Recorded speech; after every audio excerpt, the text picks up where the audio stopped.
तो गयायाम पिंडदानेन यत्फलं लभते नरा न च भक्त्यं मया भक्तं कल्पकोटि सतर्रवि।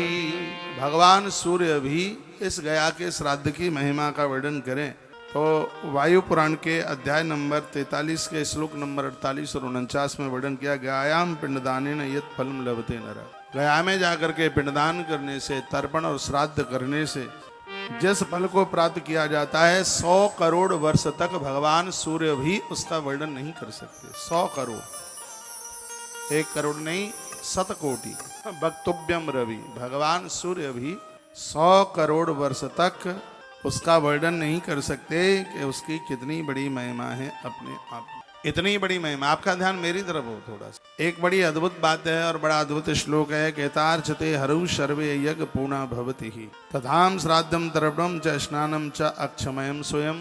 जो लोग हरि और हर की नित्य पूजा करते हैं उन्हें रोजाना यज्ञ करने का फल प्राप्त हो। ये ध्यान में रखो, ये बात मैं 100 बार नहीं बता पाऊंगा, ध्यान नहीं रहेगा। जिनके घर में भगवान सालग्राम और जिनके घर में भगवान महादेव की पूजा होती है उस परिवार को नित्य यज्ञ करने का फल प्राप्त होता है। ऐसा गरुड़ पुराण में, ऐसा वायु पुराण में वर्णन है। हरि और हर की पूजा जिसके घर में, यानी महादेव और भगवान नारायण की पूजा जिसके घर में है उसको रोजाना एक यज्ञ करने का फल प्राप्त होता है।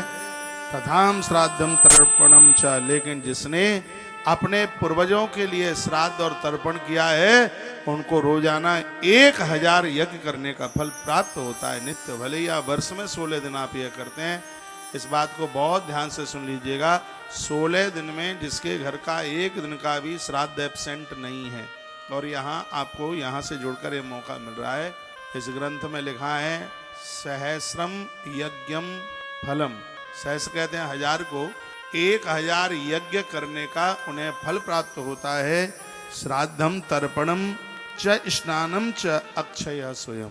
जिन्होंने स्नान करके अपने पुरखों के लिए श्राद्ध तर्पण ये किया है, 1000 यज्ञ करने का फल उन्हें प्राप्त होता है।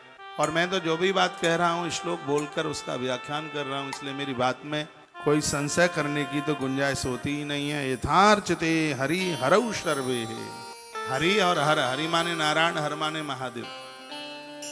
जो महादेव और नारायण की नित्य पूजा करते हैं यज्ञ पूर्णा भवन्ति ही, उनको संपूर्ण यज्ञ करने के फल प्राप्त होते हैं। एक यज्ञ करने का उन्हें रोज फल प्राप्त होता है। लेकिन जो लोग श्राद्ध करते हैं पुरखों के लिए उनको 1000 यज्ञ पर डे करने का फल प्राप्त होता है। हर दिन 1000 यज्ञ करने का फल प्राप्त होता है। भैया इतनी बड़ी महिमा इस पितर पक्ष की है, इस श्राद्ध की है। मैं हाथ जोड़कर आप सभी को विनम्र भाव से निवेदन करूंगा, इस सौभाग्य से, इस मौके से कभी भी मत चूकना। हर वर्ष यह होते रहा।